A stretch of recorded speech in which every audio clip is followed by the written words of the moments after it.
Welcome to Born Cottage. In this video I'll share the complete floor plan with all the sizes and details, so keep watching the video.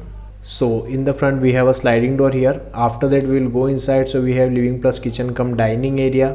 You can see here the sofa cum bed and TV unit on the front wall, and we have a kitchen cabinet with burner, sink and refrigerator arrangement, and also a dining counter with 2 chairs and washing machine arrangement.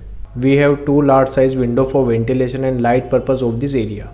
After that we will go inside, so we have washroom plus water closet here. The size of this washroom is 4 feet into 7 feet 4 inches in meter 1.21 into 2.23 meter. You can see here the wash basin, water closet and the shower area, and we have a ventilator for ventilation of this washroom. So this is the floor plan of the house you are watching on the screen. If you want your house design, so comment below. If you like the video, keep watching the video. Stay tuned with my YouTube channel. Thanks for watching this video. Thanks.